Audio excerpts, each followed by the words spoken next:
കൂട്ടുകാരെ, ഇതാണ് എൻ്റെ കൂട്ടുകാരൻ ഷുപ്പിടി മാക്കറി. ഷുപ്പിടി മാക്കറി ഞാനും കൂടെ നിങ്ങളെ മലരിക്കൽ ആമ്പൽ വസന്തം കാണിക്കാൻ കൊണ്ടുപോവാണ്. തോളത്തിരുന്ന് ഷുപ്പിടീൻ്റെ കൂട്ടത്തിരുന്ന് ഞാനും കണ്ട മലരിക്കലെ ആമ്പൽ വസന്തം നിങ്ങളൊന്ന് കണ്ടു നോക്ക്.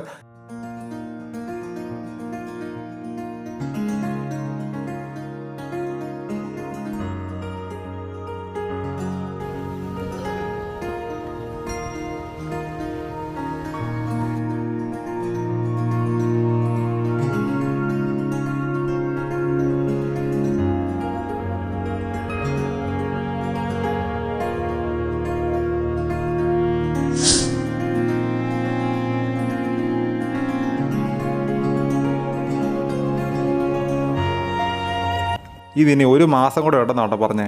അവിടെ ചെന്നാൽ വള്ളത്തിലൊന്ന് കയറി ഈ ആമ്പൽപ്പൂക്കളുടെ നടുക്കോടെ പോകണമെന്നൊരു ഫീൽ തന്നെയാണ് കേട്ടോ. ഷുപ്പിടിക്ക് പിള്ളേരെ സ്കൂളിൽ വിടണമെന്നാണ് പറഞ്ഞത്. നാം പോയിട്ട് വരട്ടെ, അടുത്ത ദിവസം കാണാം.